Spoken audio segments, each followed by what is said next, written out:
Showtime! Woo! Woo! Woo! Woo! Woo! Woo! Woo! Woo! Silent and profiling. Woo!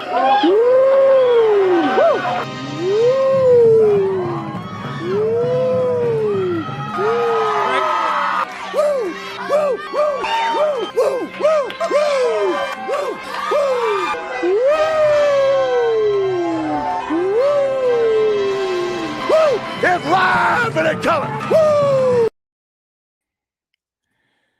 Woo! Welcome to the Mafia Sports Report on the Buffalo Fan Base Network. I'm your host, Tommy, to the highest degree, to the TOP from the 313. And joining me is my main man, my Toucan Sam, the one they call the Apex Man, Mr. Mikey. What's up, brother? I love the intro. Showtime, live and in color. I'm not a big Ric Flair fan by any means, but got to respect the legend. And hey, I enjoy that part of it. Yeah, it is good. Live. Thank God we're not in black and white still, right? Right. Yo, what's going on, Scott? How you doing, buddy? My man, Scott. I haven't seen you in a minute, right? I don't know if I've seen Scott in a minute. What's going on, brother? How you been, man? Guys, man. Hey, Josh Allen, Patrick Mahomes teaming up, going against Brady and Rodgers, huh? So the young guns versus the old guns. Mikey, what you think, man? Is Allen's golf game strong? I mean, I don't know too much about golfing, so it wasn't real strong at the pro-am. I mean, he did it all right. He wasn't dropping 25-foot putts like Rodgers was last year in the challenge or the match or whatever they want to call that. But I like that he's been invited. You know what that tells me, Tommy? We have a superstar quarterback, and it's been recognized nationally. Oh, no doubt about it. Like, I'm waiting for Allen to get some more commercial. Allen is entertaining, man. Like he's a good guy for the camera. And he's just, I don't know what it is. He has a lot of local stuff. I know he has local commercials, but he hasn't done anything Baker Mayfield or Patrick Mahomes yet or Rodgers. I'm waiting. I'm waiting. he got a lot of publicity this offseason. He did the Radio Row for the Super Bowl. Mm-hmm. He was on so many interviews for that, him and Diggs. And then, he went and did the Pro-Am. And now he went and did the Masters. He was at the Masters watching Tiger. He's following Tiger's group. And now he's doing the match, teaming up with Mahomes, which will be a little odd. Very rarely do I ever root for Mahomes.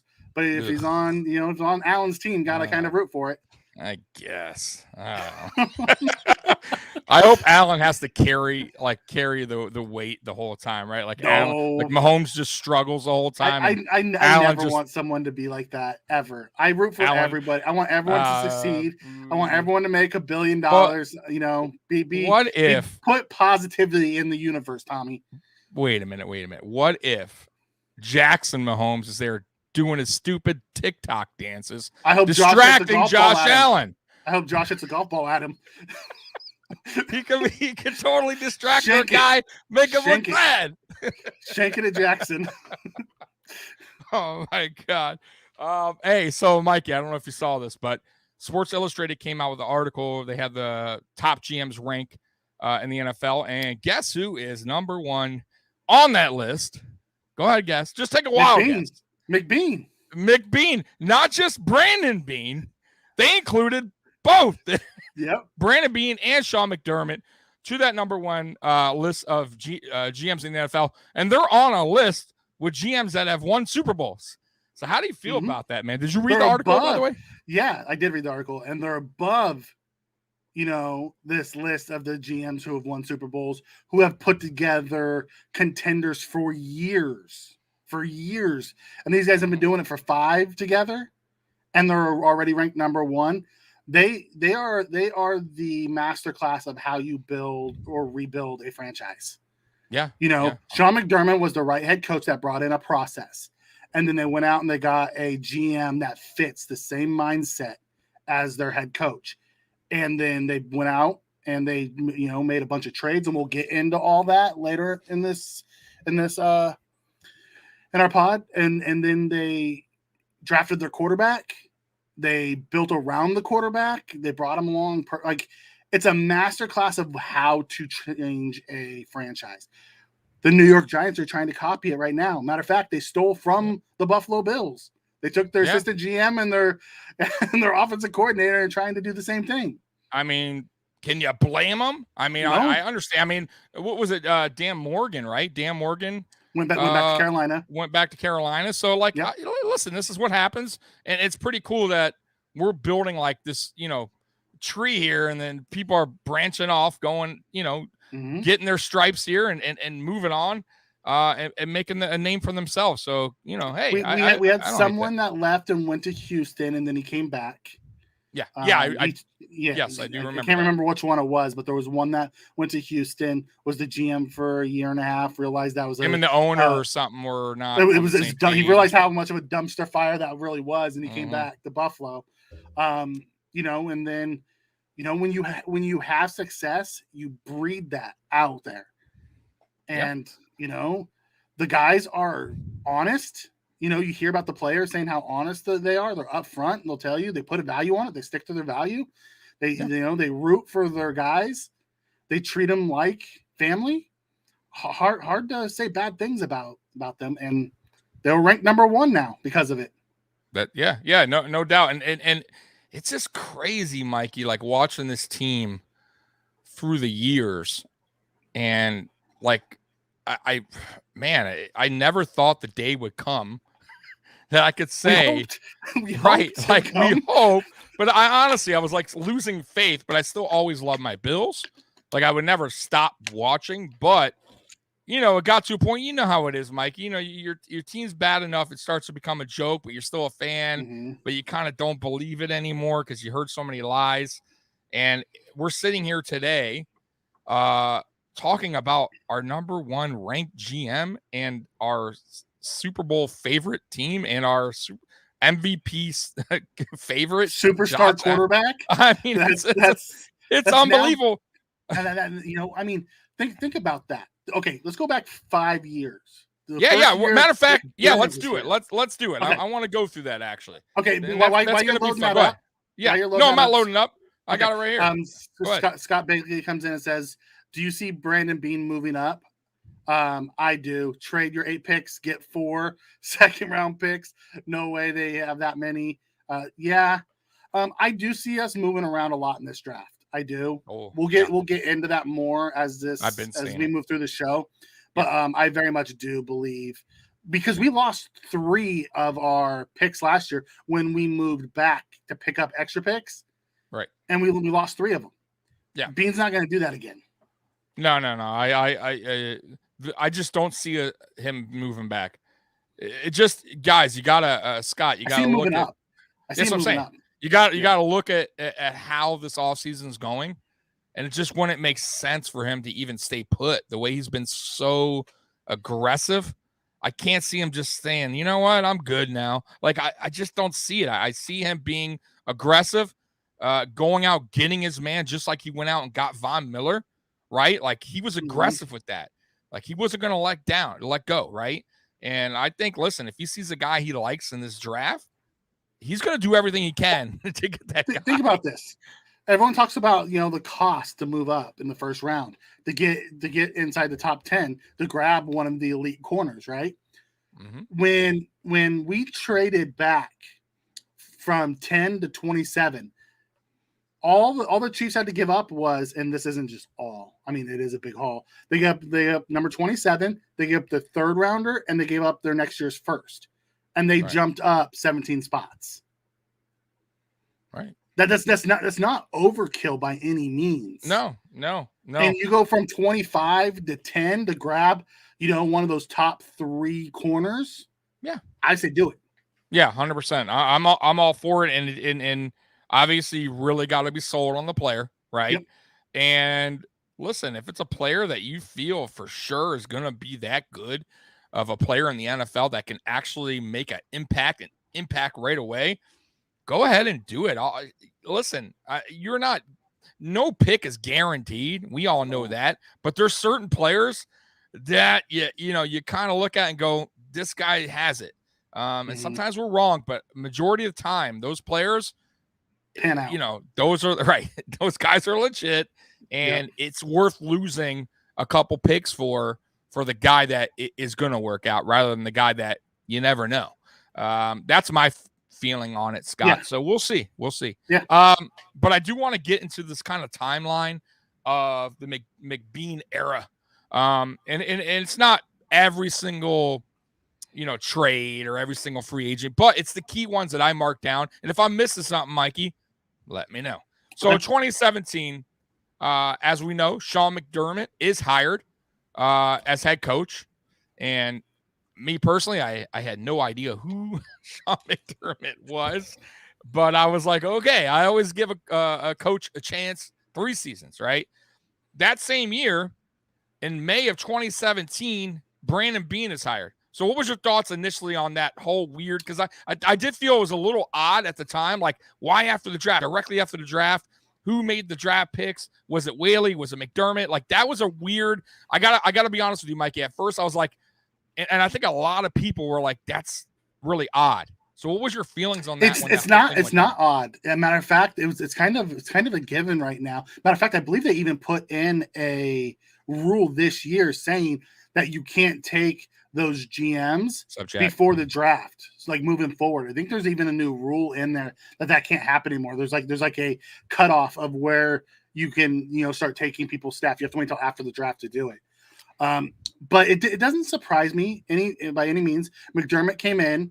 Whaley and his team had already built had gone through the whole year of scouting, built the board. It made zero sense to get rid of them and then bring someone in with 2 months to prep. That doesn't make sense at all. So they sat there, Whaley, is either Whaley or somebody else. One of the two went on and talked about it on one of the shows. And they said, Sean McDermott had final say in that draft. Yeah. That's they listened to the scouts, the position coaches, they listened to everybody, and Sean McDermott made the call. Like, Terry Pegula really loved Patrick Mahomes that year. And he was really like, I like him. I think he's going to be a superstar. And McDermott just told him, like, we're not ready to draft a quarterback yet. We need to build the foundation first. And I truly, honestly believe if Mahomes would have come here in 2017, there's no way he would have been the Mahomes he is today. Yeah, no. He wouldn't have had the coaching. He wouldn't have the support, the infrastructure, any of that. Yeah. No, so, I agree. I mean, sometimes, man, going into, not everyone's built to go to a bad team right away, right? And I think Patrick Mahomes kind of landed in a perfect situation for him at that time. He was a backup for Alex Smith. Like, you know what I mean? Like, I don't think if we would have came in at 27, I don't know if he fit this team.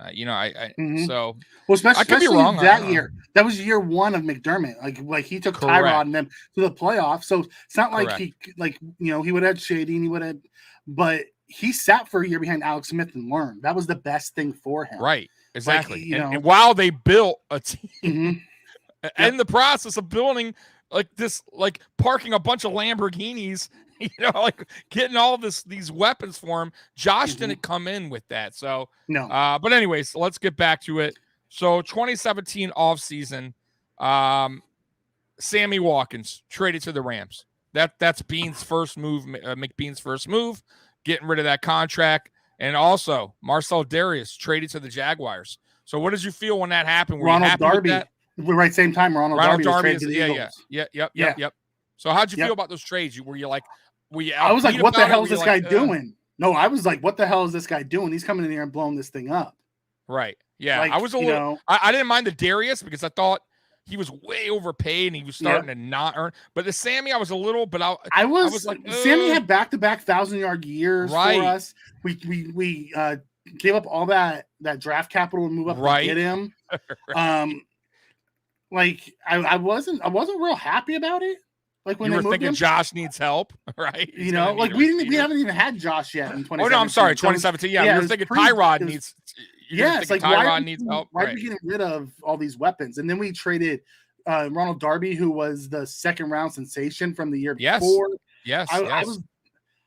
I wasn't happy like most Bills Mafia, I would imagine. Like he was getting rid of the big name young assets. Yep. But he was collecting assets. Correct. Like I didn't see the big picture. Like he had a big picture in mind. It was still very early in that, we hear a lot of that stuff when new coaches are hired, when they come in and they give you the spiel, trust the process. We're going to do this. We're going to do that. I've heard it. We have a plan. We want good guys here. Yeah.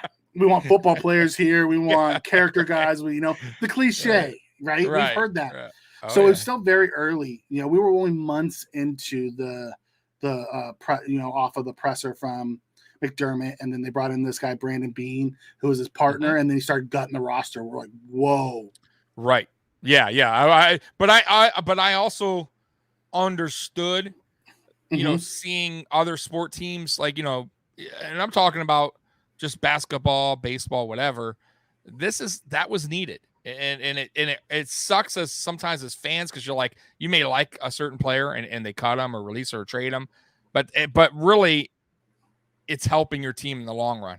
And I think that's what their vision was. Hey, some fans aren't going to like this, but it needs to be done, and we got to start this thing over, right? And do it right because the old way wasn't working, and that's what happened. So now moving on, 2017, as you say, they traded to Kansas City and got Trey White, which was their very first pick of that draft. I think 27th, if I'm not mistaken. Wow, did that work out? Hell of a player from LSU. So, and then the biggest thing in 2017, we ended the drought. Mikey. The 17 seasons of misery was ended on a team that wasn't even supposed to get into the playoffs. We weren't supposed to get there. It just happened to be a little bit of luck and a little bit of good coaching. So what'd you think about that 2017 team? I love the 2017 team. They played hard. Everyone assumed we were tanking because we had just gutted the team with all of those guys. We ran it back with Tyrod. You have to remember, late in that season, he benched Tyrod and went to the Peterman experiment, and that blew up in his face. But I think that should have, resonated with Bills fans because he instantly owned the mistake and put Tyrod right back in and said, you know what, that didn't work. Yeah, that like most coaches don't own it like that though. No, they don't. I was so he owned it. He owned it. Like he did. That was his first. That was a mistake. Was the practice and preseason MVP. He got into a game and that guy just struggled. Yeah. Don't forget about like trick shots. Right. You could throw like a football off a roof to through a basketball. Like, but he just once live bullets started going, he just couldn't do it. Right. No, he so couldn't. I give McDermott credit for the fact that he tried it and then quickly reversed course and said, nope, that didn't work. Right. He owned it. He did own it.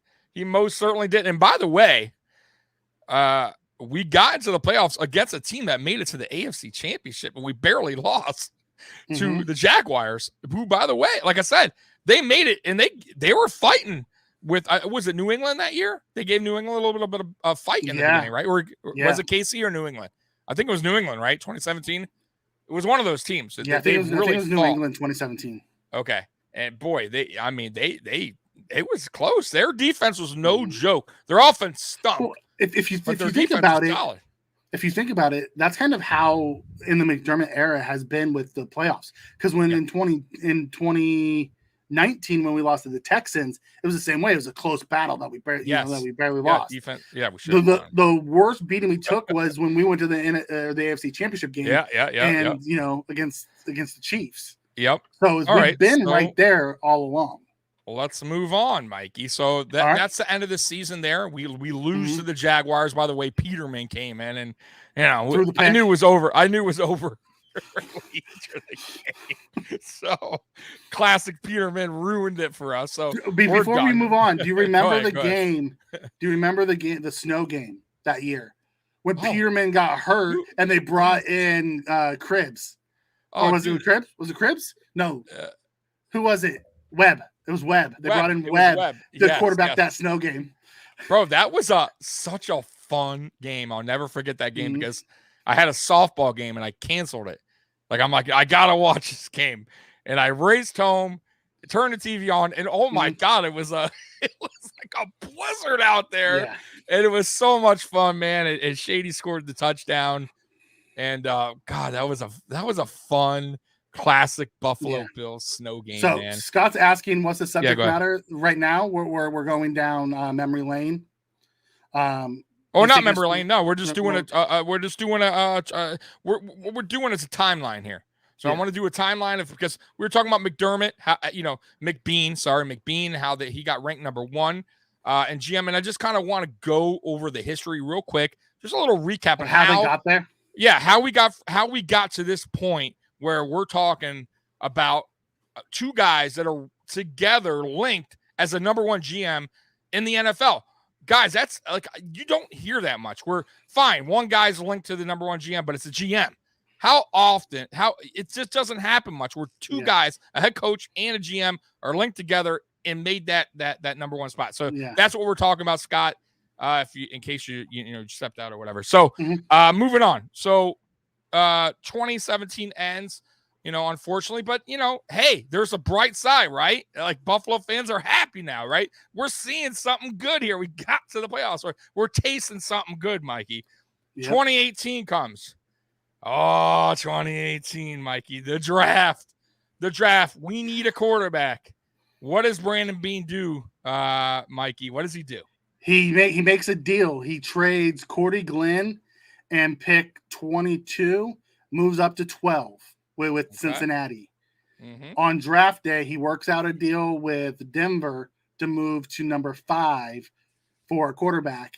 They opt to stay put, so he quickly pivots and moves to Jason Light in Tampa Bay and gives up 12 and 2 second-round picks to move up to 7 to select Josh Allen.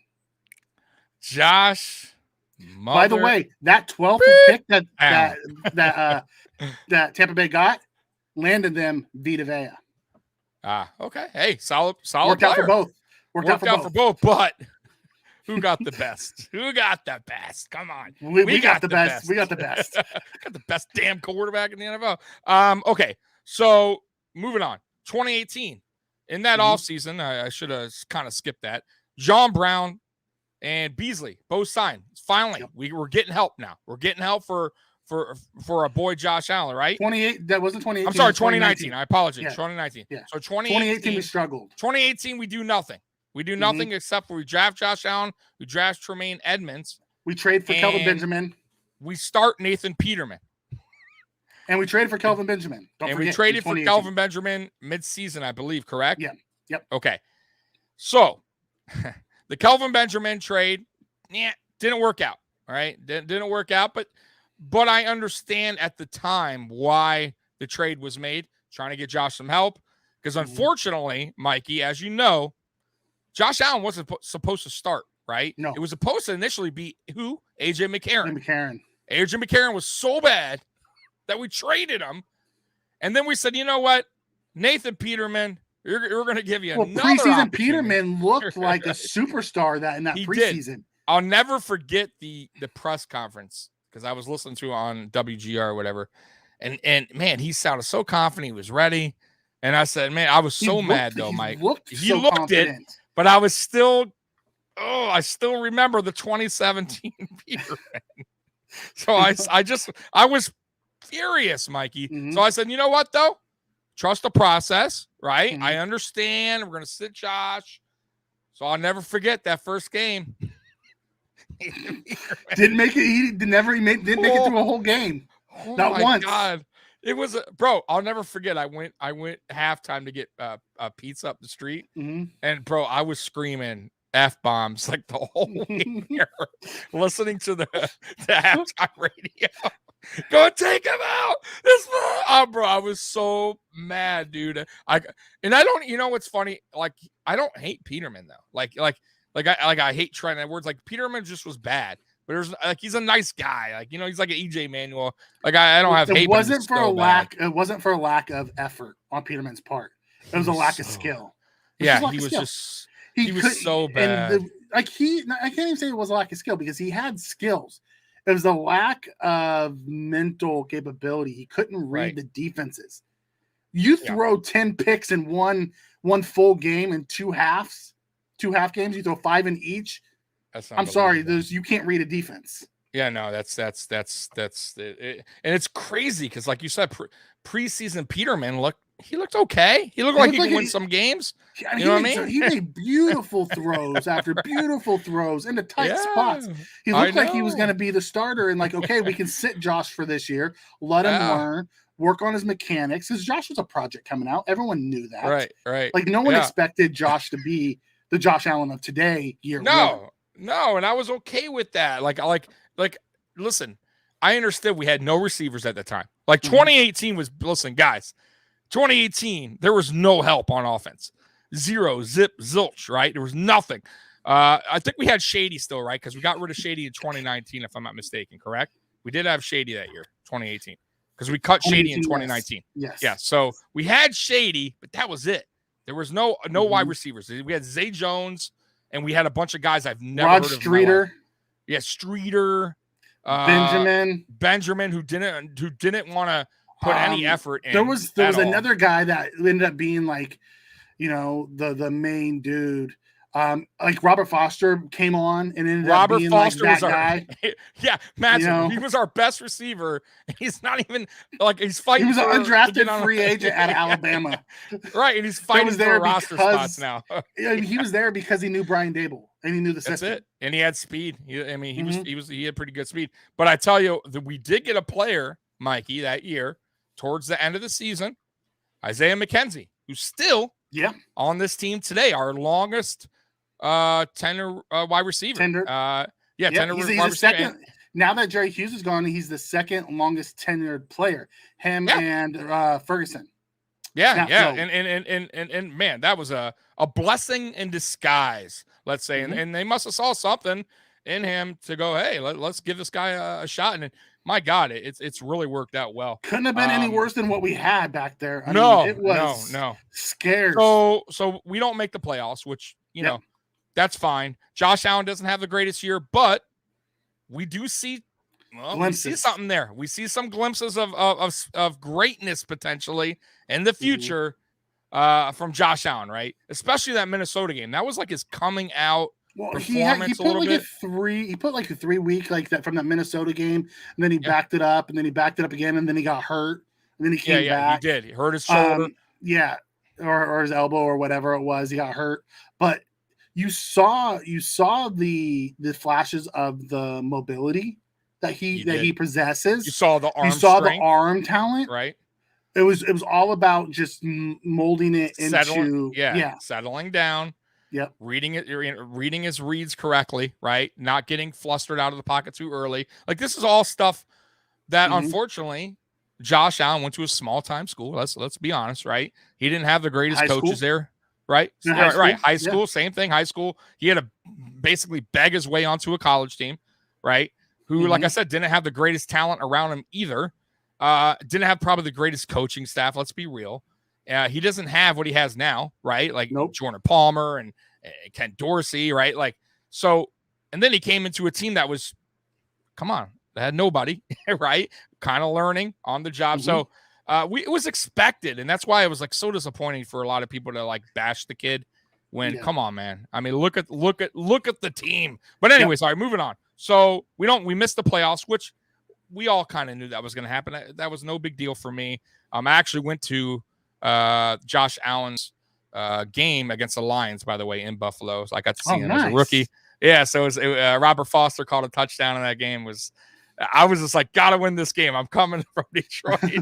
And hey, we won. It was a crappy game, but we won.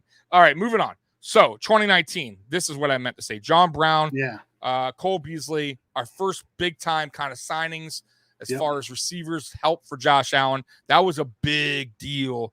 I remember just thinking, God, finally we got, and I remember trying to get John Brown the year before, correct? We were trying to pick up John Brown the year before, and it didn't work out or something like that. So So what's your thoughts on the John Brown, Cole Beasley signing? Well, loved the Brown and Beasley signing. We needed weapons outside. I was more impressed with Beane's ability to reshuffle the offensive line that year, because he realized he did him no favors in 2018 with the offensive line that he had.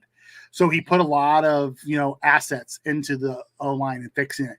We brought in Feliciano because we brought in OG Bobby Johnson that offseason. Yep. Brought in Feliciano was his guy. That was the best Feliciano we saw was in 2019. It was 100%. Brought in Mitch Morris. We had Dion at left tackle. Mitch Morris, I forgot about Mitch Morris. Thank you, Mikey. That was actually a very good pickup for Josh. Yeah, especially for Josh's development. Because that he came off and he got a the Kansas City Chiefs that just won the Super Bowl, and we took his center. So that was awesome what we did with the O-line. We brought in just threw so many assets at it. Scott, 2019 was a fun year. It was when I realized the process was a joke. I used to say F the process. He did. He said it a lot, actually. I remember being on hashtag and him being in the comments and us going back and forth. I remember seeing it. I remember seeing it last year. I swear to God, some people. But anyways, go ahead, Mikey. I'm sorry. Yeah. So, loved what we did on the offensive line. That was probably the biggest fix. Like everyone talks about the Beasley and Brown moves. I think the sneaky ones were the interior O-line that we brought. It's still not the greatest, but it was such a big upgrade from what he had in 2018. No, I agree. I would have loved the 2017 line, which was the Richie Incognito. That was a very Eric I thought Wood. that was very yes. Oh God, yes. That was a solid line. Yeah. I believe Cromer actually was if I'm not mistaken, it was either that year or the year before. Maybe it was the year before Cromer. Yeah, it was the year before Cromer, but that was his offensive line. Yeah. Cromer was on the Rex Ryan team the year before, but that was the same line that Cromer kind of put together. Yeah. Just a heads up on that. And we were a really excellent running team at that time. We had guys that were not, given Cromer's the one that moved Dion from guard to right tackle and then ultimately into left tackle when Cordy Glenn got hurt. That's right. Dion was drafted as a guard. Yep. So moving on. So John Brown, Cole Beasley, Mitch Morris, like I said, those were kind of our key free agents that year. Mm-hmm. I'm sure I'm missing a few, but I'm just going over the key stuff, guys. We do make the playoffs, right? So that's 2 out of 3 years now under McDermott and Beane that we make the playoffs. Unbelievable. Guys, let me remember. I want you to go backtrack. We missed the playoffs 17 straight seasons. We've now made the playoffs 2 out of 3, right? So we get in the playoffs. We barely lose to the Texans in Houston. We should have beaten them, by the way. The Texans almost beat, I think it was the Chiefs the week after. They had like a 26-point lead or something. It was a four-score lead on them, and they melted it away. It melted it away. And they haven't been relevant since. Right. Have done nothing. And we fought them to the end. And that was when you kind of saw, like, Josh, like you got this. That was the Cody Ford illegal block. That wasn't an illegal block. That would have put us in field goal range to win it. Nuts. Yeah, that was ridiculous. By the way, that was a terrible call. But either way, Josh still kind of learning, right? Getting a little better, but he saw still, that's like the pitch. Right. A little bit of Josh still trying to learn his way. That's okay. Josh Allen? Yeah, sugar high Josh trying to do some backyard football play with over the back. Dawson Knox. I'll tell you, if Dawson Knox was paying attention, though, if you look at that, I know. He might still be running. He might be. He just wasn't paying attention at all. So because I don't know if he thought his quarterback's gonna toss him behind his back. But anyways, I agree though. If he was paying attention, 2020 comes. Now here he goes. Here's where it gets fun. So in 2019, if you guys remember, we did try to potentially trade for Stephon Diggs. Yep. Did not work out, but we did trade in the offseason. And Emmanuel Sanders. We tried both of them. Yeah, we correct. But Diggs is the key, right? Yep. Diggs was the big deal. So we lost the first round pick, but it didn't matter. Diggs was our first round pick. And boy, oh boy, how was that 2020 season, Mikey? Go ahead and tell us, how was that 2020 season? 2020 season, you saw Josh Allen become what he is. He spent the offseason, with his positional coach, Palmer. Yep, Paul. Yep. That's when they took the golf technology and mapped it to figure out what his throwing motion was, and they realized he was using all arm. He wasn't using his bottom half at all. Right. And all of a sudden, doing something with his hips correctly. Yep. Yep. They said like it was something like 20-something% of his hips were into the throw, and it's why his base was always all out of whack, and the ball placement wasn't good. It was long or short, right? Yep. So they spent the offseason fixing that. He comes back, and we just see the Buffalo Bills offense explode. Not only does you he bring in Stephon Diggs, yep. You have John Brown, you have Cole Beasley, Dawson Knox starts to break out, and Josh Allen becomes this monster. Like you always saw the athletic ability. You always saw those flashes. It was now what you were seeing wasn't so much the flashes. You were still seeing the flashes of sugar high Josh. Right. Not elite Josh. Right. You were getting more elite than sugar high. Yeah. Confident Josh. Yeah. Don't forget about confidence. Yep.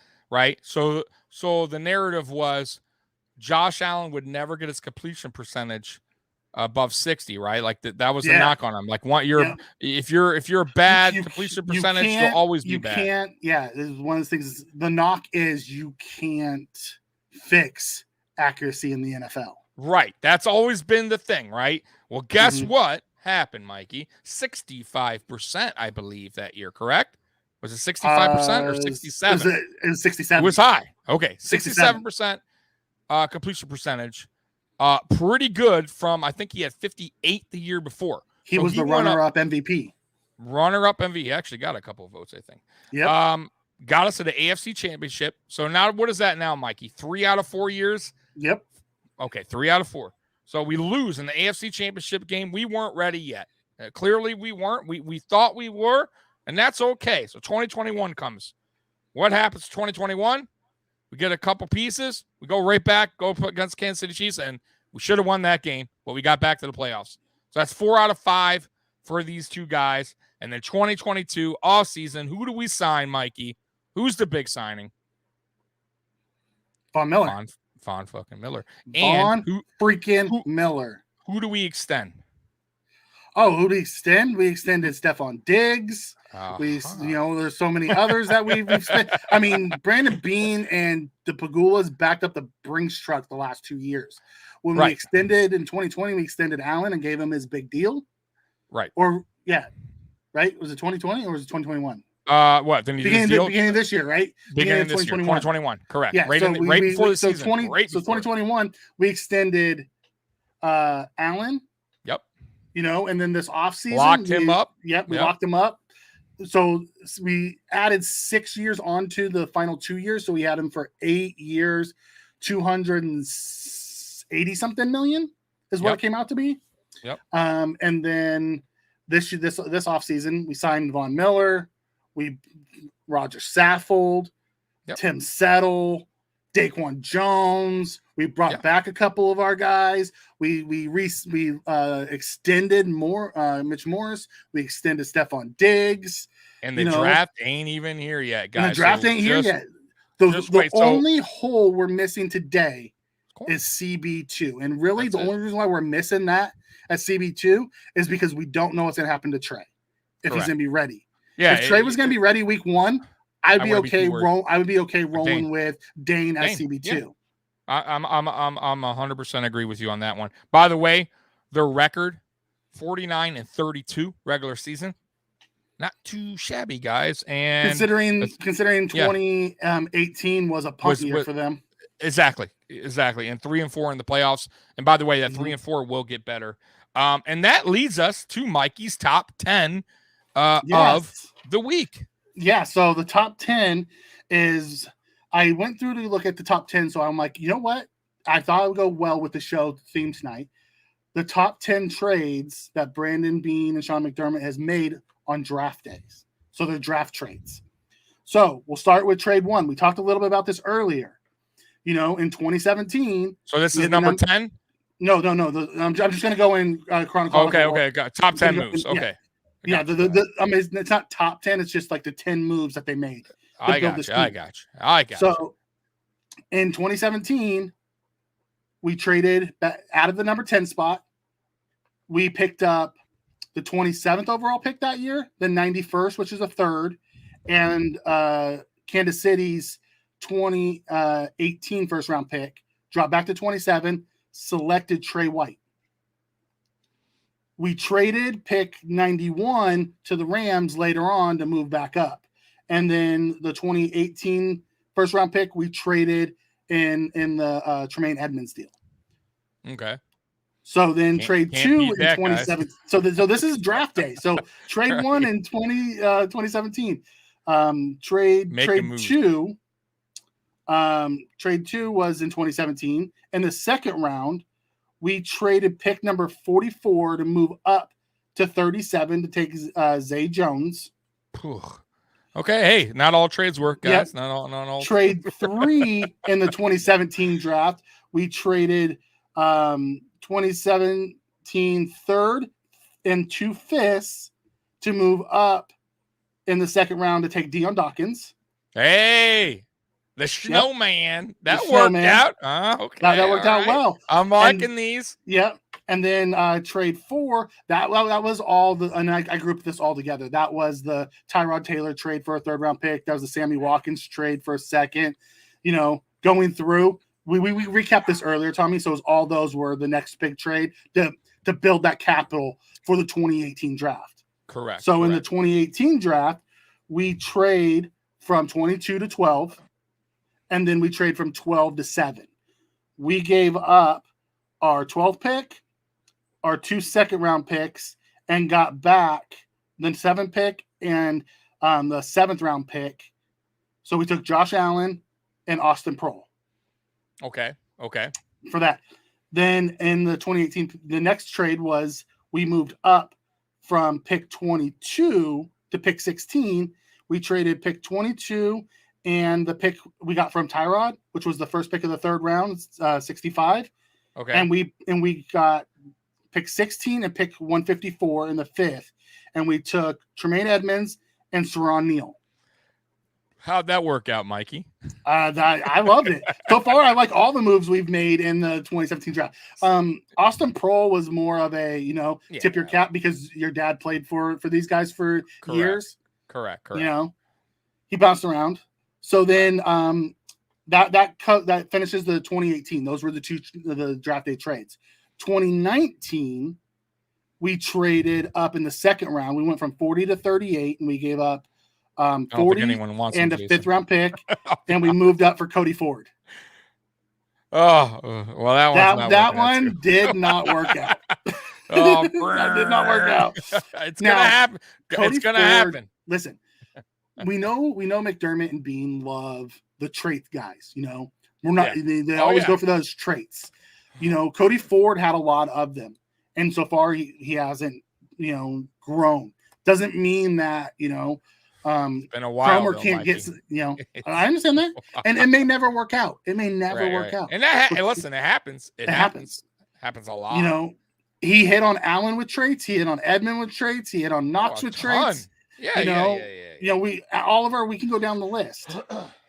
So, and then the next trade, we traded 2 4th-round picks, 112 and 131. For the pick 96 and moved back up in the 3rd round and took Dawson Knox. How'd that work out? That's working out good. That's working out real well. Knox is getting paid, guys. He just needs this good season, and then we got to find out if he's going to be paid here or paid elsewhere. Right, he's going to get paid.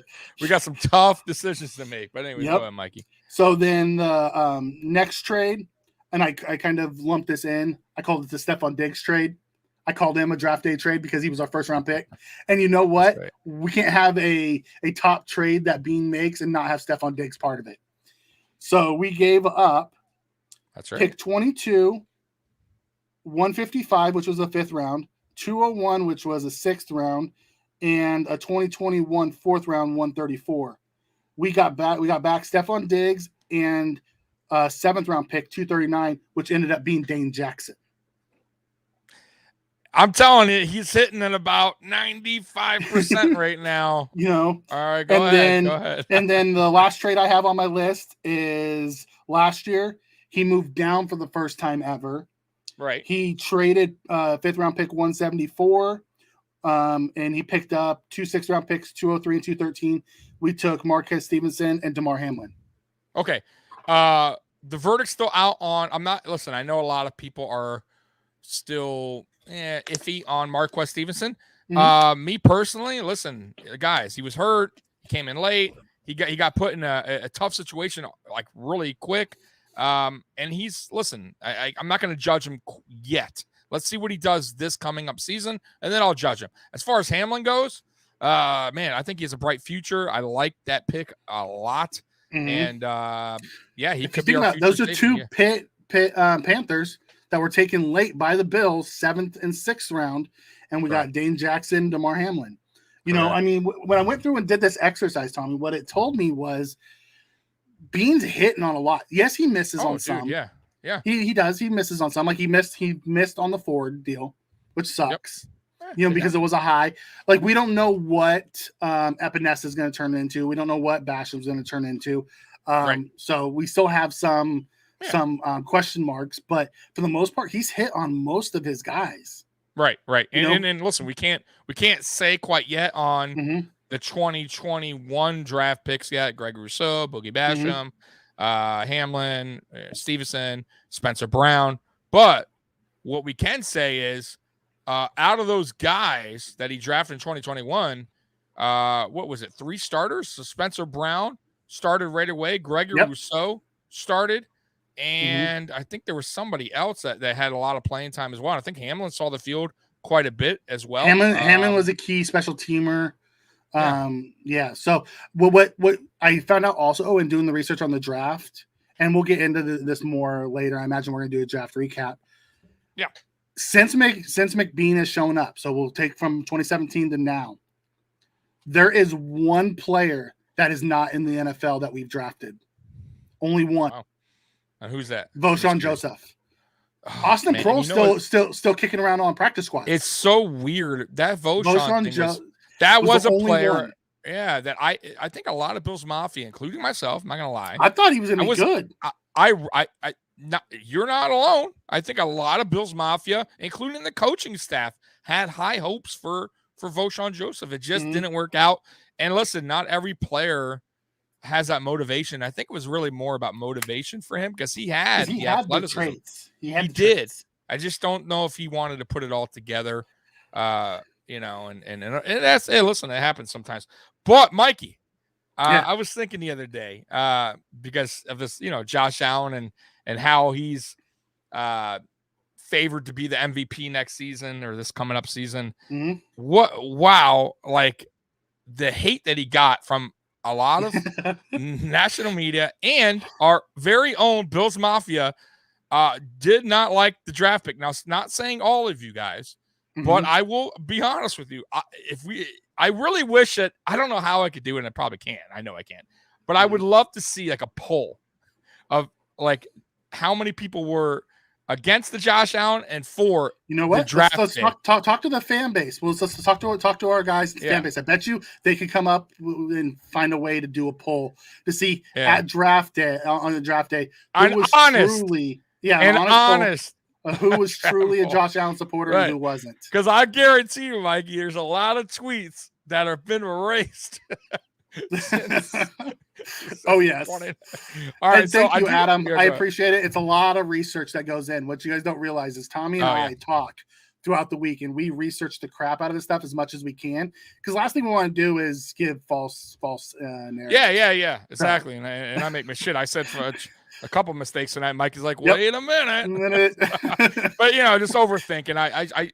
Hey, it happens. I'm drinking beer. Scott was. Me and him were in the chats together back in those days, pre me becoming on screen. We used to go into chat rooms together and we talk all the time. Scott was a big Josh Allen supporter from the get-go. I just wasn't tweeting in 2018. I wasn't even on Twitter yet. Yeah. See, I was, but I never used it. I started tweeting heavily in 2019. And I was all over Devin Singletary, by the way. I was like, Bill's got to draft this guy. Bill's got to draft this guy.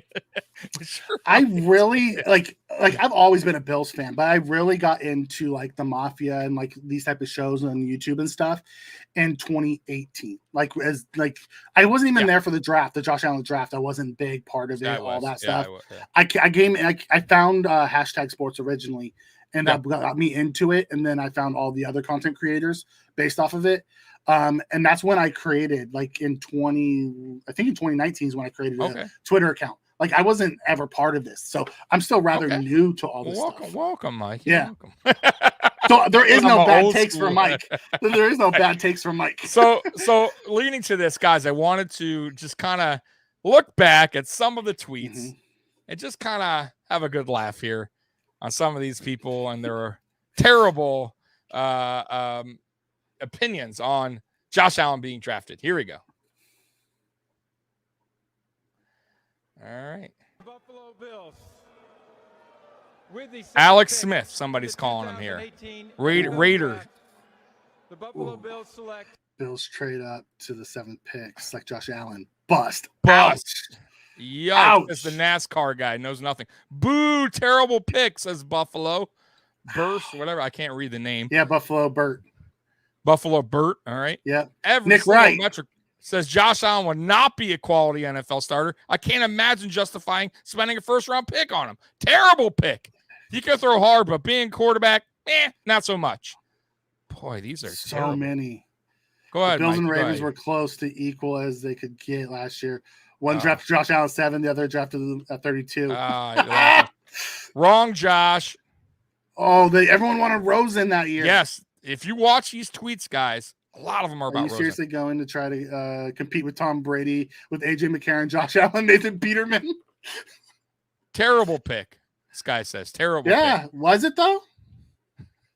Let's see some more here because it gets bad. Oh, it's from Rico. So why is the media constantly throwing Josh Allen at us? All they rave about is his arm strength. It's all I heard. What the F? Oh, I wish I can go back, man. Yeah. Oh, well. But, yeah, he was bashing. Perfect night to be a Jets fan so far. Great pick, Buffalo. Oh, wow. The Jets now have at least 2 guaranteed wins this season. Oh, Jets fans talking trash. That's even funnier. Glad the Pats played them twice. Are you, Rich? Are you still glad the Pats play us twice? Yeah. As a long-line Bills fan, I have to say this one is afraid of Rosen on the board. Accuracy, quarterback needs accuracy. Prove me wrong. I'm wrong, I guess. Yeah. Hope you take the worst production quarterback in the draft. How you take the worst? Yeah. Oh man, this guy's just laughing. Trade for Tyrod. Trade for Tyrod. Oh my! That's all he says. Yeah. I would bet on Tremaine Edmonds becoming a star before I would bet on Josh Allen. Skip Bayless, huh? Trading up for this crap. Oh, wow. My God. Jason, come on, bud. Bills drafted Josh Allen, number 7 overall. Should have drafted Rosen. Oh, Allen is a stud, dude. Rosen will be a choke job. That guy got it. Dumb. We'll be drafting a quarterback again in 3 years. Should have picked Rosen. No. Seriously, Buffalo, Allen over Rosen, and we continue the media core at best. 40-plus years of being Bills fan should not make me surprised. Remember Rob Johnson? Well, he's back. Comparing Josh Allen and Rob Johnson. Wow. Low blow. Yo, Josh Allen will be a bust. Archive this tweet. Oh, we archived it. This pick tells me that the idiots running the Bills don't listen or care about what the Bills fans want. Apagula, Beane, and company.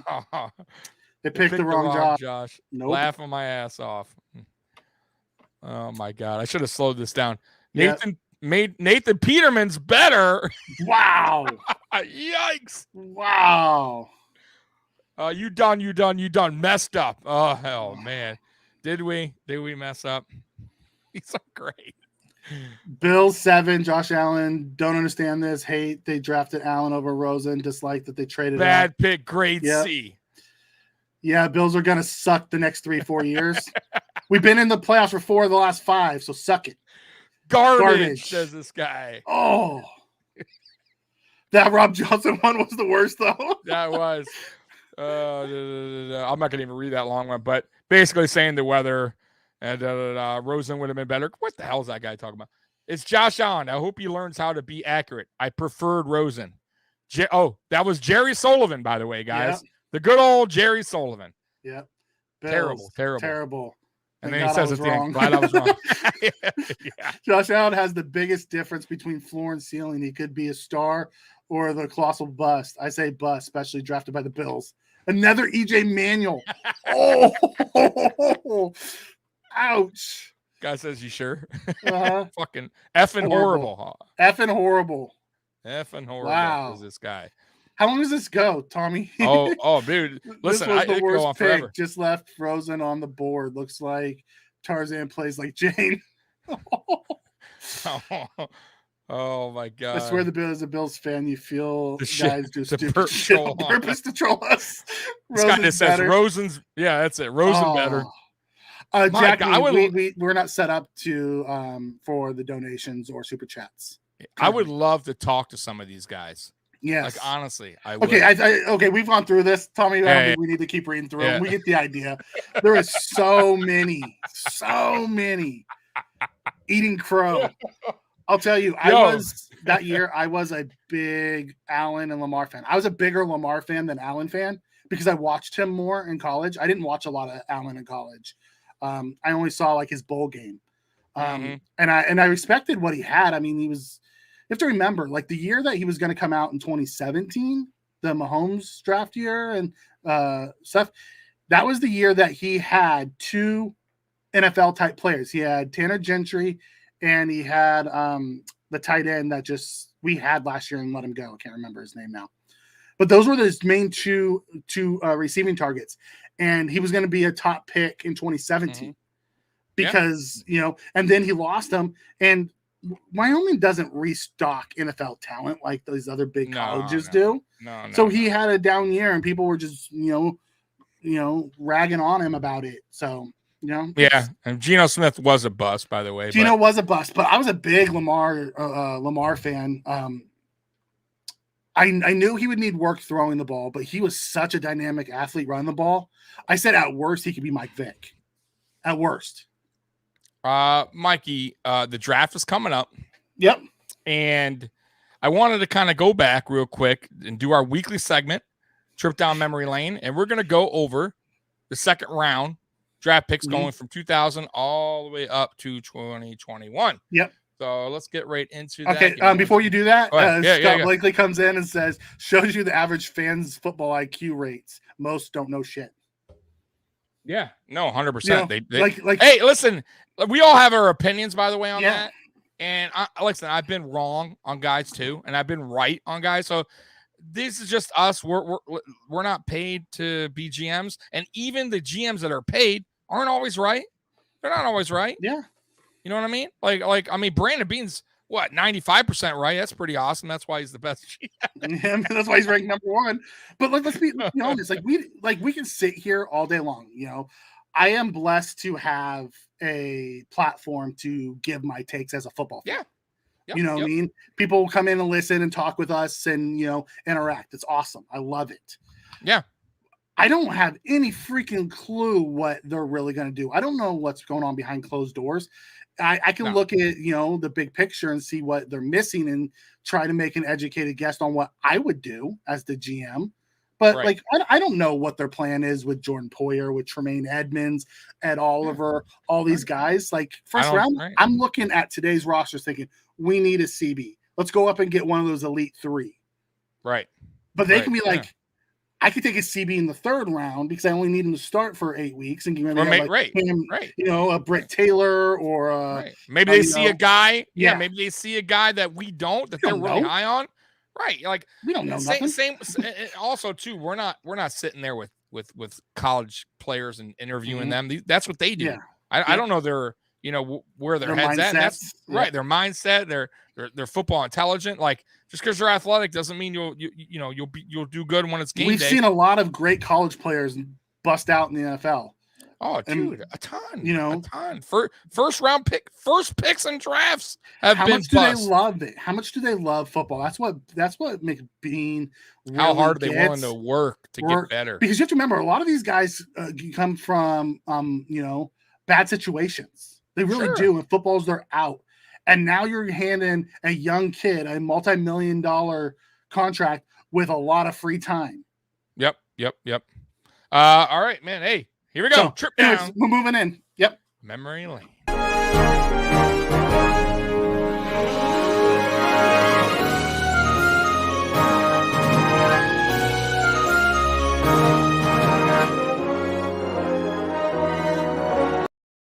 We will be back. We will get those AFC championships again, my friend. We will. Now, this trip down memory lane is going to be the second round draft picks that we selected since 2000. And we're going to start with the very first one, Mikey. Hit or miss. That's all we're going to go. We're going to fly through this because we've been on an hour already, guys. All right, here we go. So hit or miss. Let me get back to the chat. I'm sorry, guys. All right, hit or miss. With the second round, 2000, 58th overall, Travaris Tillman. Hit or miss, Mikey. The fact that the name doesn't even register, I'm going to say miss. Played one season. I'm like the name, the name doesn't even register to me. Listen, guys, you guys are going. Listen, we have people complaining about draft picks like fourth round. Oh, Devin Singletary. Oh, Yep. This guy's a second round. Lasted one season. We cut him. I mean, like, how bad you got to be? Well, that bad. All right, Here we go. 2001. We had two second round picks. The first one being number 46, Aaron Schobel. Hit or miss, Mikey? Hit. That's absolutely a hit. All day. Loved Shobes. Loved him. And with the number 58th pick, Travis Henry. Hit or miss? Oh, hit. Definitely, 100%. Guy had almost 1,500 yards in 2000. If it wasn't for him getting in trouble, correct, he would have had a longer career. He was let me tell you guys, he was a hell of a running back. He ended up going to power. He left us and went to Tennessee. And did great things at Tennessee, and then he got himself in trouble. Got a little trouble, and that happens. And he's actually, by the way, real quick, I won't stick on it long, but Marcus Sullivan told me he's out. He's doing well, by the way, guys. So if you guys want to know, Travis Henry is out, and he's actually turned his life around. All right, 2002, with the number 36 pick, second round. Of course, he's our second round.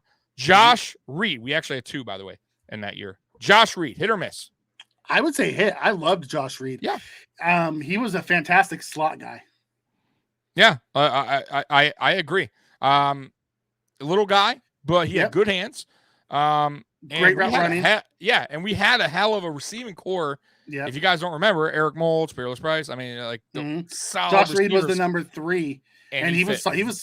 I would say hit because he was solid for a second round. He had like 500 yards that season. Not bad when you have two guys with nearly 1,300 each. Yep. All right, our second pick in that second round, number 61, Ryan Denny, defensive edge. He's borderline to me. I mean, he was okay. Fence. I'm on the fence with him. I'm gonna put him in the miss pile because he was rotation guy. I don't think he was a legit starter. I think he was a rotation guy. Yeah, I'm gonna say miss. And for a second round pick, I'm gonna say miss. Yeah, I'm gonna say miss. 2003, we go back to back edge. With the number 48 pick, we go Chris Kelsey. Hit. Absolutely for sure. Yeah, he was a solid player. 2004, we had no pick. Maybe we traded away. I'm not sure. 2005, here we go, baby. From the U, Roscoe Parrish. Hit or miss? I'm gonna say miss, but Roscoe Parrish was before his time. Like Roscoe Parrish would fit in today's NFL a lot better than he fit in that year's NFL. And I only say Roscoe's a miss because he was drafted in the second round. Roscoe was electric. He was electric. And man, you put him in today's NFL with the RPOs and the jet sweeps and the gadget stuff. Oh God, he would have been awesome. Dude, he was lightning quick, man. But he was a second round pick, and in the era he played in, I'd say miss. I'm gonna say hit just because I'm selfish and he's from the U. Fine. That's fine. And I gotta always say hit on. Because remember, we spent a second round pick on him. I know. Like I said, Mikey, I'm being selfish. All right, God. Second round picks should be starters. I'm being brutally honest. Okay. 2006, no pick. 2007, Paul Posluszny, the Paz Man. Loved him. I thought that was absolutely a hit. He had a long career with Jacksonville too after he left us. Yep, solid player. 2008 with the number 41 pick, James Hardy, wide receiver. Bust. He missed. God, R.I.P., buddy. Rest in peace, buddy. Yep. And we know, had high hopes on him, by the way. We Bills did. Mafia had high hopes He on came out of Indiana, right?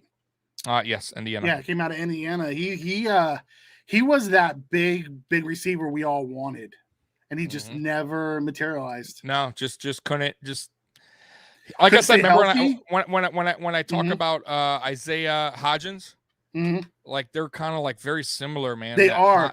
Hodgins runs routes fantastic. He has fantastic hands. He's tall. The problem is he has hard time separating. Correct. If you can't separate in the NFL, you're not gonna be successful. Nope.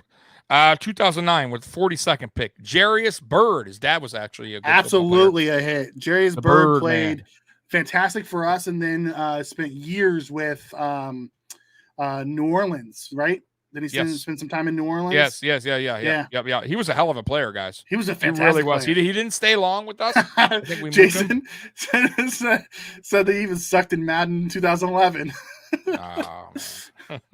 By the way, we had 2 picks that draft. So with the number 51 pick, we had Andy Levitre, offensive guard. He was fantastic. Loved Levitre. He spent a lot of years with player. us, and then he went to Tennessee and was I think he was all pro at one point in Tennessee. Yeah, no, he was a good player. I'm not sure about that, but you have to pull that up. 2010, 41 pick, Terrell Troup, defensive tackle. No. Giant bust. Missed. We took him instead of Gronk. Yes, I know. 2011, number 34. And I feel bad for this guy because he actually was pretty good. Aaron Williams. If it wasn't for the neck. Aaron Williams was fantastic. He was absolutely a hit. Career shut. And he had his career shortened by a dirty hit by Jarvis Landry. Yeah, but Aaron started as a corner and moved to safety. He was good at both spots. He had a neck injury. Was it from him? And then he injured it again on, I think, Gronk, right? Like falling down. Right. That was the very last one. The concussion was like a freak. It was like a freak injury too. Yeah. The way he fell. Like he had the neck injury, and then the hit that Landry put on him gave him a concussion and pretty much ended his career. Correct. 2012, 41 pick, Cordy Glenn, offensive line. Hit. Matter of fact, he would be a hit just for the fact that we were able to use him to move up to get Josh Allen. Even if he wasn't good, but he was. No. He was our left tackle for a while. I agree. 2013, this is for sure. I mean, a hit. Robert Woods, number 41 with the 41st pick. Guys, Bobby Woods is fantastic. Yep. I was mad when we let him go. I was so mad when he left. Oh, dude. I could not believe he we made didn't some resign great catches. I remember like a helmet catch he made on the sideline. Mm-hmm.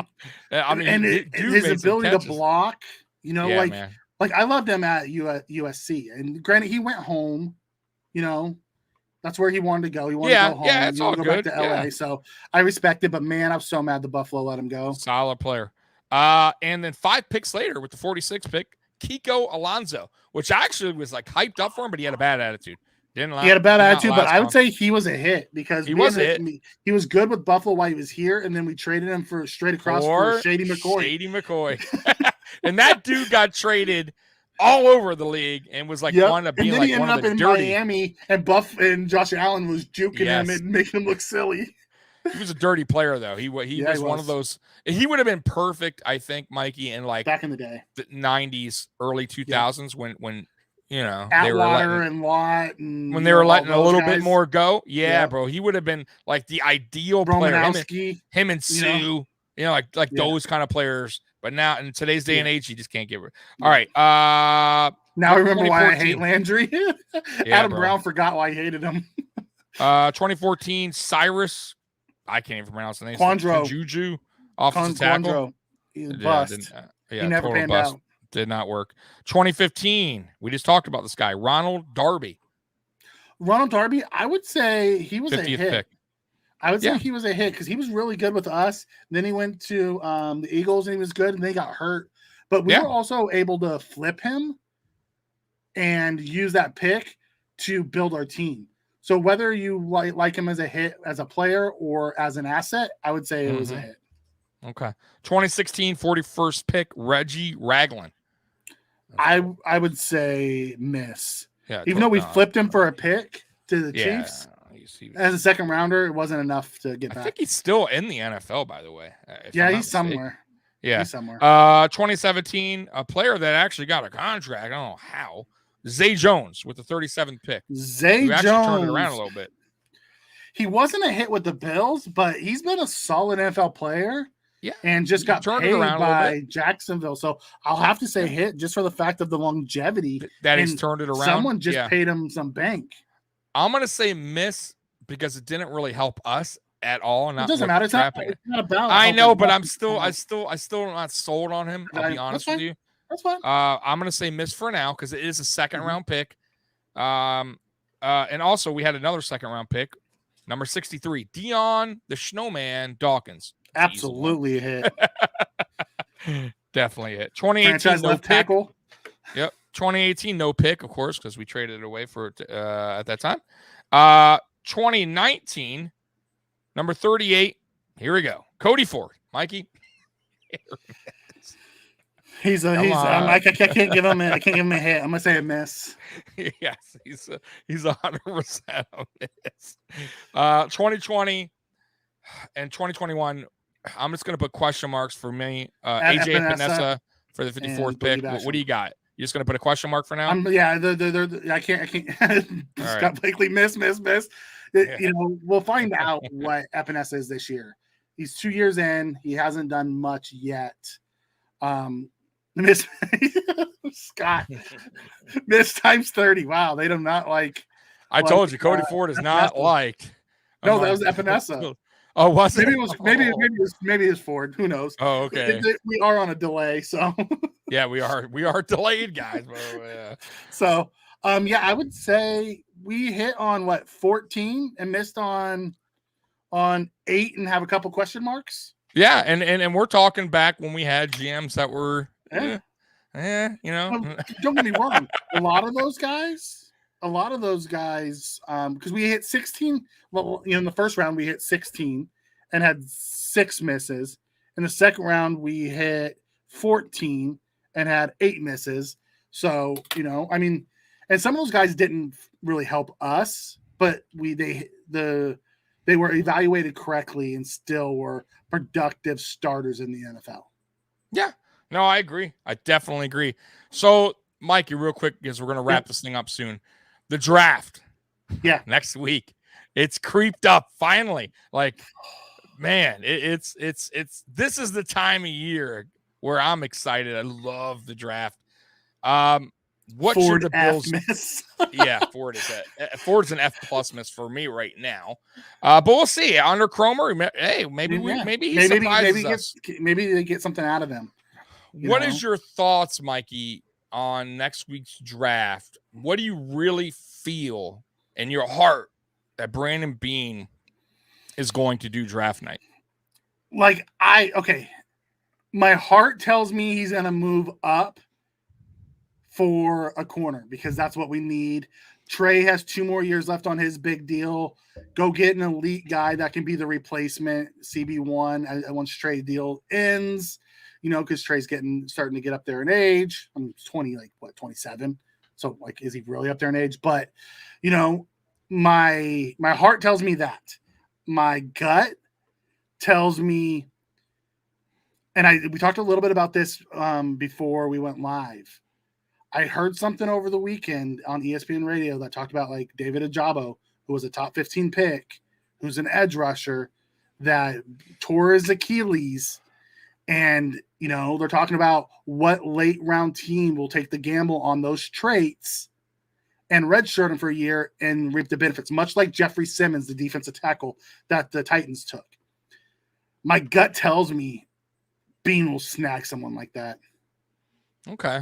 My heart tells me that Brandon Beane is not only going to trade up in the first round once, but he's going to do it twice. Wow. Like he did in 2018. Wow. And we're going to have limited picks in this draft because of that, and limited picks in the following draft. Because what are we taking moving up? What are we taking? I have a feeling, I think we're going to take a corner with the very first pick. If he's going to trade up for anybody, I think it's going to be a Giants kind of team. think he's going to move up. Well, remember when Kansas City moved up those 17 spots to 10, they gave up, a first, a third, and a future first. Yeah, listen, like we were talking about earlier, I don't mind it if it's for somebody that in your heart, and trust me, Brandon Beane ain't doing something stupid, right? He's not going to trade the house or whatever you could say to get a player that's not for sure. It's going to be a for sure thing, at least to his vision. And I would say there's two guys that I would do it for. Sauce, number 1, 100%, and Booth, for sure, to move up in the top 10. I do it for any of the top 3. Because Stingley Jr. is one of the most talented. I forgot about Stingley. You're right. Stingley would be another player. For any of those 3. Correct. Then my heart says he jumps back in the late first round, and he does grab a wide receiver. And I believe it's going to be one of the wide receivers. I forget his name, from Alabama, the guy that is going to drop a little bit on the board because of the injury. And that's the thing. I don't think he's going to be there because there's. Well, it depends where he trades up. I don't think he'll be top. I can see him slipping past 15. I think they're saying he may go top 10. He may be the first wide receiver taken off the now board. that I wouldn't see. Now that's fine. If somebody does that, kudos to them. But I wouldn't be comfortable doing that. If he drops later in the first round, I think I'm a little bit better with that. Are you talking about late teens, early 20s? Late, yeah, mid, late teens, maybe early 20s, somewhere around there. If you see him slipping, even not though, let's say he's picked up, Mikey. I still think they trade up to get a player like an offensive lineman that maybe slipped a little bit past what they thought he was going to be. Because listen, the draft is funky, Mikey. It only takes one team to draft a player that wasn't supposed to be in a certain spot, and then you got everything all rearranged. The problem is we don't have the Raiders. We don't have the Raiders drafting in the first round this year. They traded it. So they're still dumb teams. The Jets are a dumb team, by the way. The Jets, I don't trust. Jason comes in and says, "I love Adams getting saucy." Yes, we're getting a little saucy right now. But Jason comes in and says, "Trade Moss, Ford, and AJ Epinesa." I'll tell you, I've heard a lot of people report that Brandon Beane's willing to move some veterans. Yeah, I can see us moving any of those 3 guys. Yeah. Epinesa, I could see. I don't think Moss and Ford have that much value to help us move. I don't either. I really don't. AJ Epinesa, I believe, still has value. I believe Epinesa still has value. I agree. But what pick? I couldn't tell you. I could tell you though, there's some high hitters, right? Like let's say now we're talking Tremaine Edmonds, right? Hypothetically. We're talking Jordan Poyer. Now we're talking. I personally want to trade Jordan Poyer, but neither would I. Brandon Beane, he has some thinking to do because Tremaine Edmonds is going to want some money. Poyer's going to want some money. Ed Oliver's going to want some money. Ed Oliver's, there's a lot of guys. Dawson Knox's contract going to come up soon. So there's just guys that he's going to have to. Yeah, so we'll see. But yeah, it wouldn't surprise me either if a player gets traded in a package deal to move up. But my gut tells me they will trade at least once in the first round. Once in the first round to move up. And I'm going to say get their corner. I'm going to say top 10. I'm going to say in the top 10. And we might lose some a lot picks, of them want to move out. Yeah, a lot of them want to move out of the top 10. Like they've already talked about it. And most of them are the quarterback teams that want to move out, Carolina, the Texans, the Giants, Atlanta, they all want to move out of the top 10. The Jets are trying to move out of the top 10. They're not trying to move the number 4 pick. They're trying to move the number 10 pick. Right. And I'm also okay with let's say hypothetically we lose our second round pick this year. Oh God, like Cleveland's messing everything up. Jason comes in and says that Cleveland cornerback got it back. Cleveland's messing everything up for people. They just gave Deshaun 230 guaranteed, and they just gave that cornerback 70 plus and 70 guaranteed. Yeah. Woo. Like, hey man, we're not doing it. I'll tell you what, it don't matter if he's messing everybody. I don't think Brandon Beane's going to play that game. And some teams aren't. The smart teams won't play that game.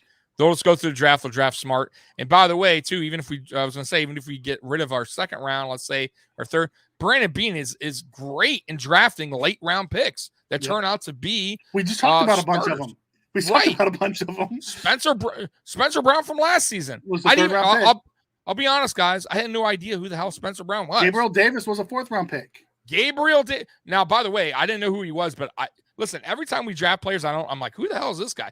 I always do tape. I always watch film afterwards. Mm-hmm. And Gabe Davis stood out. I mean, to me, right away. Spencer Brown didn't because there wasn't a lot of film on him. No. And small school. But I liked I kind of got what they were going for. The high ceiling kind of guy, the guy that was big, impressed. tall, athletic. I was impressed with when I found out that he's, when they canceled his season, he went and worked out with Joe Staley, all-pro left tackle of the 49ers. Yep. When I heard he was there, I'm like, oh, this kid's got traits and he's learning technique from an all-pro. That's smart. Right.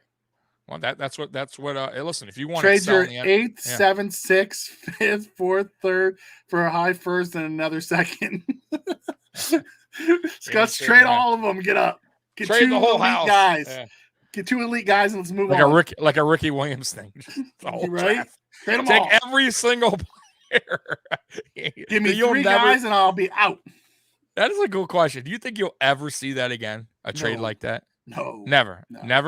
Never. No, because no, I really don't. I really don't. Because you see guys giving up picks in the future. You don't see him giving them the whole draft up in one year. That was unbelievable. Yeah. Like, I'm shocked that the NFL would have, because don't they have to approve trades and stuff? I thought the commissioner has to approve some of these trades. Like that was not a fair trade. The league, I don't know what the league was thinking. That was the league's like, go. That was Tagliabue, and that guy was probably drunk before. Right, right. Like you're giving up the whole draft. Remember, you gave him the whole draft for the number 1 overall pick, right? For Ricky Williams. Yeah, that's insane. And by the way, you had a guy, Mike Dick, not a dumb guy, but that day I don't know what he was thinking or what he was on, but my God. No, Brandon he may have been drinking with Tagliabue. They were in the back drinking together. That's unbelievable. And he was so angry after that pick because I just think he knew he messed up. But I'll tell you what, Ricky Williams was a hell of a player, though. Yeah, he was just a better player for Miami than he was for the Saints. He was a very good player with Miami. It just was, at that time, Ricky was special. Ricky had that special talent. We talked about that. I watched the games against us. We talked about this before we came on. Where we talked about like running backs. Everyone wants us to take a running back, and they want this elite good running back. But they don't come out every year. Like I don't see an elite RB in this year's draft. I really don't. Some people like Bryce Hall. Breece Hall. Yeah, Breece Hall. Some people really like him. I don't see that eliteness out of him. I really don't. I'm not sold on him. Like I saw that out of Jonathan Taylor. I saw that out of Derrick Henry coming out. We saw that out of Christian McCaffrey coming out. We saw that out of Alvin Kamara when he came in the league. So you've seen some of that type of stuff. Reggie Bush when he came into the league. Like there's elite guys that are willing. Saquon Barkley when he came in. They have these elite traits that you're willing to pay high one. I have not seen an elite trait guy in a few years. The closest has been Najee Harris last year was the closest elite trait guy I've seen. Yeah, no doubt. I agree. Like Breece Hall, I know everyone's like, wow, his speed is so electric. But have you seen Jason? I take spillover Hall, and I would take Walker the third over both of them. But Mikey, have you seen Breece Hall's yards after contact? They're like 120 ranked or something. They're terrible. Like he gets touched, he's going down, guys. Right? So do you want a guy that's touched and goes down right away? I'll pass on that. Like I'm good because we already had that. We had Breida, who was speed, and what did that serve us? Nothing. Like, and we had the power, which is Moss, and what did that serve us? 2.7 a carry, not good. Like I feel like Devin Singletary. Yes, he's not electric speed. I get that, but I think he's well-rounded. I think he's well-rounded, and I think Singletary won over a lot of Bills Mafia last year. The problem is Singletary's in the last year of his deal, and that's why people are banging the drum for a. But you don't need to do it this year. You don't. No, we don't have to do it this year. You know who I would really like us to take? Right. In the 5th round, I'd really like us to take Ty Chandler out of North Carolina. The kid is good. He brings a lot of the things that we were looking for. 5th round, to be that late round steal. Yeah. You're betting on traits at that time. Yeah, at that round, who cares? Like I'm good with that. But anything before that, third, second, no way, man. I'm not pulling the trigger. You don't know what's going to be out there next year's draft on running backs. There could be a lot of good ones coming out, and you don't want to spend a pick on a Barkley's guy in his final year in New York, and there's there's ways to get back. And who's to say that Devin Singletary doesn't thrive under this new offense? Right. Doesn't thrive under this new offense with Cromer and Dorsey running the show now, right? Mm-hmm. Total difference between Bobby Johnson, who did a terrible job here, and Dable, who didn't know really what to do with the run game. So who's to say that Devin Singletary doesn't ball out this year, let's just say, and comes back on a team-friendly deal, and we draft a running back to a decent one rather than Moss next year or even this year. So we don't know yet, and the verdict's still out for me on that because I want to see Motor Singletary this year on a new offensive line that we pretty much put together with Saffold and spent second year of Spencer Brown, a new philosophy in Cromer, and a new philosophy. And Bates, full year Bates. And exactly. Bates and Deion Dawkins 100% now, right? Yep. Because last year he was not 100%. And like I said, even McDermott, by the way, came out and said, we want to limit the runs for Josh Allen. And that's a smart thing to do. You cannot overwork You got to prolong his career. We can't just keep using him as a battering ram. Correct. And I feel that is their philosophy. Unleash him and in the big games, playoffs, fine. That's fine. I'm good with that. Protect your quarterback. Exactly. Like, he should never be our leading rusher for this season. I like what Scott's saying here. He's like, we're not drafting a running back. Singletary's perfect for the high octane offense. And then he says draft O-line, cornerback, and punter, and he's good. Yeah. Yeah. So in category, real quick before we wrap this up, I'm going, if it's me, corner, offensive line, linebacker, and I'm going safety and then receiver. Like somewhere, those are my targets. And that's not in total order. That's not in all order. But cornerback will be my very first pick, though, just a heads up. And then offensive line, I think I would go second. Possible receiver, that depends on who is there. If it's a guy that you just can't pass up on, then fine, I would take the receiver and offensive line third. But that's where I'm going. It's all about how the on the board. It's about who's dropping. Because at 25, it's all about value on the board. Do I want to see us grab a corner? Absolutely. But do I want to grab cornerback 7 in the first round? No, I'd rather grab wide receiver 3 or 4 in the first round. Yeah, I got to thinking on that because I know we had a little debate 2 weeks ago on that. So, I got to thinking, and I think you're right. And usually I don't backtrack on what I was saying, but I'm gonna, I had some time to think, Mikey, and I do agree with you because I will say this: if you feel like that corner is going in the second round, you have a chance to grab him. Why would you take him there when the offensive line is best on the board at that point? Yeah. So if they're all within the same range, so but not a receiver though, Mike. I do deny. 7, I don't want that. The 7th best corner in the draft is within points of the range of the best lineman or receiver. Then need plays into it, and you grab the corner, even though he's the 7th one. Yeah, but he was still valued in that range. You just don't reach for a value that's a second round value or mid to late second round value over a top tier corner or receiver or edge or whatever, but in the first round. But I will say this though, that's if we stay. Yeah. I don't think we're staying. That's why I don't think it's going to be like best player available mentality, because I will say this, Mikey, if they're trading up, they're trading up because they want a player, and it has nothing to do with best on the board. It's, we want this guy, right? Yeah. And that is a need at that time. And corner, to me, in my eyes, Mikey, right now as we speak, is our number one position that we need to fill because of Trey White's injury. I know. Okay, I'm just saying. I know that. I think we're going to move up 2, and I think we're going to get one of those top corners, and we'll all be happy. However, if we stayed at 25, that's what I'm saying. You take value.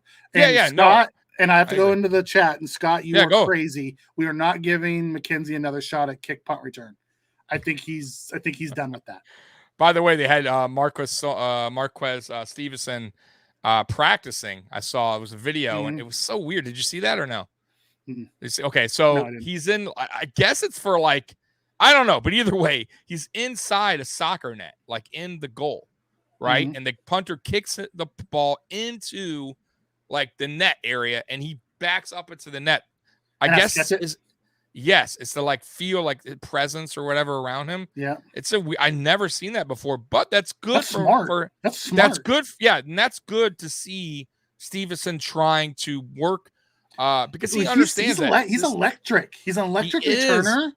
Yes. He never really. He only had a few college punt returns. We saw him in the preseason take one back to the house. Yeah, and I think he's understanding, Mikey, where his role could be on this team. And it's not a receiver right now because we had that. He's not taking McKenzie's spot right now, right? No. He's not going to be that guy. He's clearly not going to be like the speed burner. We're probably going to get somebody else, maybe in the draft, maybe a Calvin Austin or something. So what's that say for him? I better work on my special teams stuff, and I better be better at kick return, or I'm going to be finding myself a different home. So I hope he works out because I was all for him coming out of the draft. I loved the pick where it was. Yeah. Any more? Dallas is in the chat saying, I think we trade up for a corner. What do you think we give up? Depends on where we go. If we go inside the top 10, we're probably going to give up our first round next year, this year, plus probably like a third round pick. If we go into the teens, I see us losing like our first and third this year. If we go high teens, if we go late teens, early 20s, I could see us losing a couple late round picks plus our first. It really depends on how high we go up and, on the overall value chart. So guys, I just want to say real quick, and we'll go through some of your chat because maybe you guys are still coming through. We're on a delay, but next week, me and Mikey on draft, we're going to try to do a mock draft. I'm not going to promise it right now because we're going to work. We're going to see how we could do this the right way, where it's good for all of us. We want to be able to make sure that you guys can see it at the end of the day. Correct. We make sure that we can zoom it in enough to where you guys can see as we do this mock draft. Right, because then it's pointless if we're just like, but I think we can do this. I do believe that's going to happen. So next week, we more than likely we'll figure that out. We'll do a mock draft. We're going to probably do 3 of them. We're going to do a scenario where we trade up. We're going to do a scenario where we trade back. We're going to do a scenario where we stay put. So that should be interesting on draft week. And also, we will let you know on Twitter, Mikey, as you can see right below Mikey, right? I put Mikey's Twitter handle right there, right? Yep. Apex006. And he will tweet out and I will tweet out. So look for us. We will let you guys know what we're doing Thursday, draft day. If where we'll be, it's either going to be my channel. It might be hashtag. We'll let you guys know when that time comes. Figure out what fan base is doing. We'll talk with the guys here. Figure out what they're doing. So we'll be somewhere on draft night. Exactly. Now the following week, guys, though, we're going to have a special recap, and I want you guys to join us because that will be a really fun show. AFC East Shakedown. It's going to be Trevor and Juan, which they cover the New England Patriots. It's going to be Captain D and Curtis that cover the Dolphins. It's going to be me and Mikey that covers Bills Mafia. I'm also going to have Jarek on from Jant Sports and might even have some other special guests. So it's going to be a full room, and we're going to have a whole recap of pretty much AFC East draft, and that'll be really fun to hear everyone's opinions on who they got, how excited they are, and then we can go back and look at that video and kind of see if we were right or wrong. We're gonna put receipts out there and into the universe to know if we were that guy. I remember Trevor and Juan, including myself, last year, Mikey. We were bashing the Mac Jones pick, right? And they're Patriot guys. And listen, I'm not saying Mac Jones like, oh my God, but he had a decent year. I'm not gonna lie. I thought he fit well in that system, and they were wrong. So like if they went back on the tape, and even me, I was just bashing him. He actually played. He did better than what I thought. How about that? So, but yeah, it'll be fun, guys. I want you guys to join us. And that's the week after the draft on Saturday. I'll let you guys know the time. Other than that, Mike, you have anything to say? Anybody in the chat? No, Scott, the background is different because we're on a different platform. We're with StreamYard on Buffalo Fanbase. Yes, I do want to talk about them. Yeah, thank you. So Scott, because I know you haven't been here a minute. So me and Mikey have joined up with Buffalo Fanbase Network, which is the official Bills Mafia Twitter page. It's just something that we, was an opportunity that me and Mikey had to take, and I couldn't be happier coming to this network, and it's going to be big things to come for this channel, for their channel. I am still on Mafia Sports Report, guys, so you guys can still tune in to my channel. But yeah, man, Buffalo Fanbase gave us the opportunity. And I'm still part with hashtag Sports on Friday nights. Like we're going this Friday with Joe, so we're still doing other things. We just partnered up with Buffalo Fanbase as well. They were nice enough to give Tommy and I a platform and a time slot, and we're enjoying it. Correct. Yeah, and I'm still with over there on Fridays. Me and Mikey still got tailgate talk. And that's going to be starting up weekly again very soon. We'll let you guys know once again. And that's it, guys. Did I miss anything, Mikey? In the chat? I think we're good. All right. Most of it is talking about the general chat. Any last words? Last words? Yeah, last words. Go Buffalo. Go Bills. Go Buffalo. Go Bills, man. Go Bills. Hey, Josh Allen is the man. Elite #1. So y'all that earlier that was in in 2018 talking that shit. Right. Yeah. Now he's gonna be on the match. Now he's gonna be on you guys are now on record as being one of those who owe Josh Allen an apology. Yeah. Anyways, play me my outro. Peace. Oh yeah, that's right, guys. Hey, I won't forget the outro this time. I'm gonna play it. I apologize. I was kicking myself last week for missing the outro. And let's go. Let's play that outro, man. If I could find it. Here we go. See you later. Go Bills. Peace.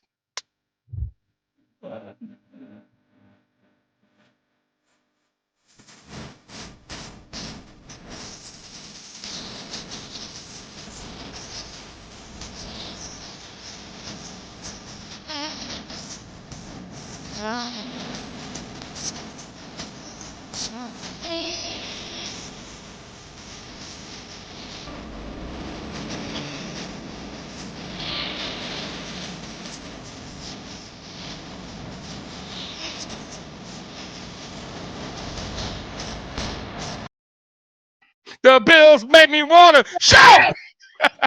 Peace.